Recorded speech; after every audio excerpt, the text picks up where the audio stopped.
Exiting an Amazon business is a popular topic these days. You can sell your Amazon business directly to an aggregators, or you can use a middleman, the broker, which can help you to exit with better results. In this video, Timo from Dragonflip explains what's the difference between using a broker and going directly to the aggregators. He also shares his thoughts if it is still a good time to sell your business, and shares tips that would help you to do a more successful exit in the future. By the way, in the link below, you will also find a link to a page where Klik gathered a list of 100 Amazon FBA brand aggregators and brokers. Hi, we're here at Amazon Sellers Barcamp in Lisbon, Portugal. And right now I'm sitting down with Timo, one of the co-organizers of this event. And you are from Dragonflip. Hi, Timo. How are you doing so far? Hi, I'm great. And I have to say, when you say co-organizer, I have to say Klik is like 99% organizer and like I'm 1% co-organizer. Yeah, but the idea of having this kind of new type of international event for Amazon sellers came actually from Germany. Can you explain a little bit about the format first, and then we will go also into what you are actually doing day to day? So a little bit about the Barcamp. Yeah, so the format is user generated. So that means that we don't have speakers. But the participants, they create the content. So when they come in the morning, they create the agenda for the day. So everybody's welcome to pitch a session, and based on popularity, they will get assigned a smaller or a bigger room. And the good thing about that is exactly what the Amazon sellers want, because it's the actual Amazon sellers who create the content. And we've done that 7 times in Germany. And it works really well. I mean, we've done surveys and people liked it very much. And this is the first time with Klik that we do it in English. And based on the interactions I've had today, it's exactly the same as it is in Germany. So people generally like the format. Okay, very good. And I think we have people from over 15 different countries, so it's indeed international. And I also see people like really happy and excited, and also many people I have been spoken to have said that they already learned something new today, and we also have like half day left so far. So yeah, that's nice. So let's go ahead and talk a little bit about Dragonflip. So Timo, can you explain what Dragonflip does and how do you work together with Amazon sellers? Yeah, so we're a business broker, so we help Amazon sellers sell their business, and we've been doing that for the last 5 years maybe. And when we started 5 years ago, there were no aggregators, right? So people thought like we're crazy. It's like, why would you do that? Why would anybody want to sell their Amazon business? But now it becomes, became popular after Thrasio, was unicorn, and then many others followed them. So now everybody knows about selling your business. So I'm not saying anything new, right? 5 years ago, I would talk about the idea of selling business. Now everybody knows that. But what we do now is we help them get the best deal and the best terms, and we just create an environment where there are multiple bidders for your business, and it's not just the aggregators. It could be in many other businesses, and in fact, most of the times it's not actually an aggregator who ends up buying it. So we help the Amazon sellers in the process. Now they pay us obviously, but in the end we hopefully find a deal that's worth more than if they wouldn't have done it without us. So it's kind of a no-brainer for them. Okay, and I think now is a good time to give a short overview. Like, what's the difference between like choosing a broker and going straight to the aggregator as an Amazon seller? Because I think sometimes Amazon sellers kind of like mix up and don't make like the difference between of these two. Yeah. So if you go straight to the aggregator, you don't pay our commission. So that's a good thing, right? That's a plus, right? For going straight to the aggregator.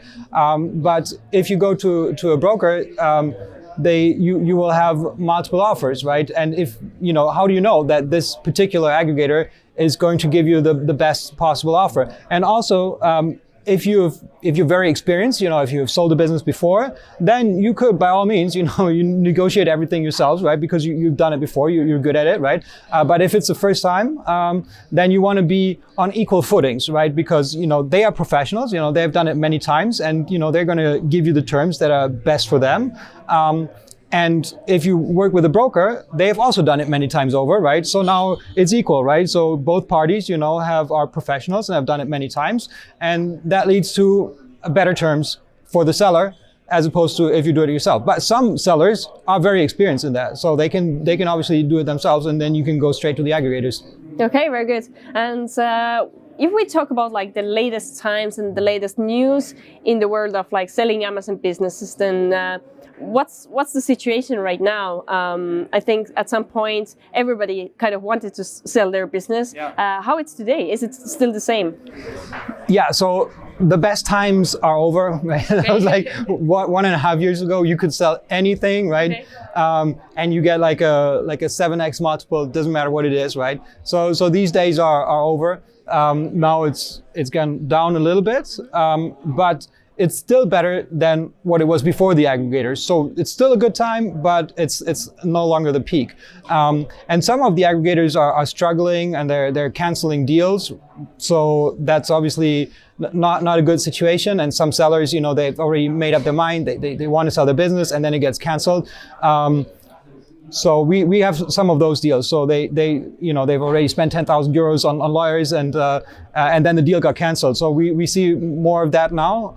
But still, you know, it's not just the aggregators who buy the business, right? So just because they're struggling, doesn't mean that it's impossible to sell a business. It just means that, you know, you probably have like a slightly lower price, but it's not even like dramatically bad, right? It's still at a higher level than, you know, 2-3 years ago. Okay, very good. And as you work together with a lot of Amazon sellers, what is like the one thing you would like to highlight or emphasize that would help them to make a better exit from their Amazon business? So, okay, when you're listening to this and you're not thinking about selling, then you should build the business in a way that you can sell it in the future. So, and that means several things that you can keep in mind. So, number one is taxes in Germany. So the way you structure your company can make a huge difference. So there is one way where you pay 3% tax, and there is one way where you pay 48% tax, and this depends how you set up the business in the beginning or how you set up the business 7 years ago, right? So if you even if you don't want to sell now, you should consider those things, because they're going to make a huge difference if you're going to sell maybe in 10 years, right? So this is one thing you should discuss with your tax advisor. And your tax advisor, they're not bad advisors because they don't tell you, it's just they don't know, right? They don't know you have the intention to sell it. So you should tell them, and they can give you better advice.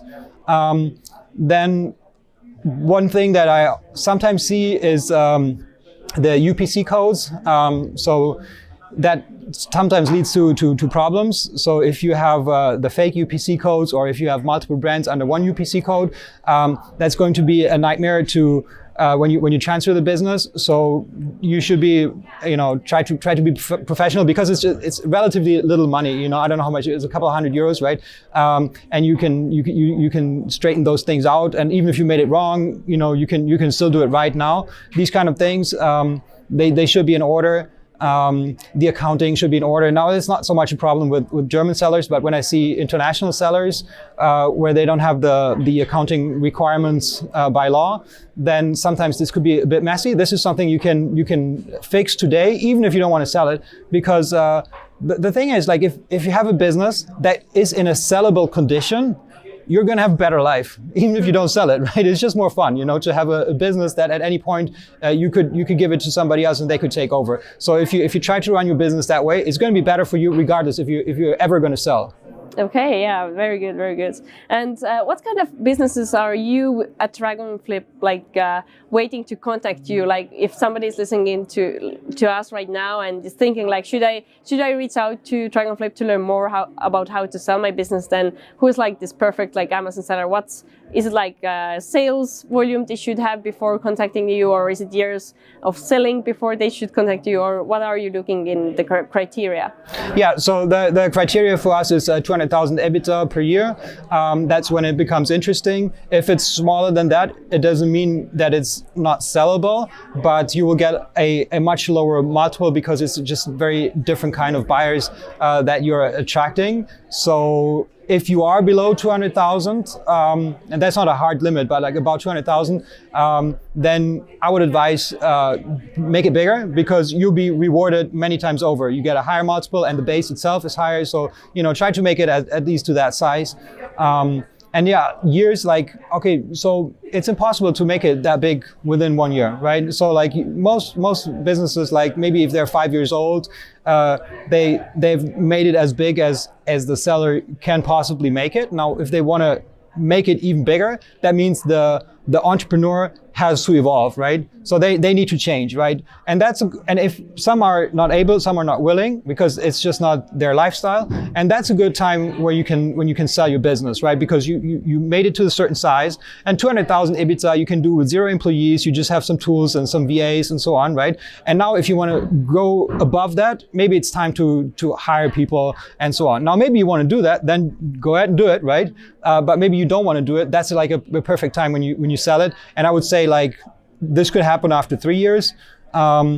If it's much older than 3 years, you don't get much of a bonus. Okay, very good. Thank you so much for this information. Definitely helpful for our viewers. So what's the best way to reach out to you or to learn more about what Dragonflip does if anyone wants to contact you? Yeah, just go to our website, and then you can book a meeting with one of our brokers, and we'll have a quick chat, and we can give you like an estimate, if it's realistic, if it's a good business, and then you take it after that.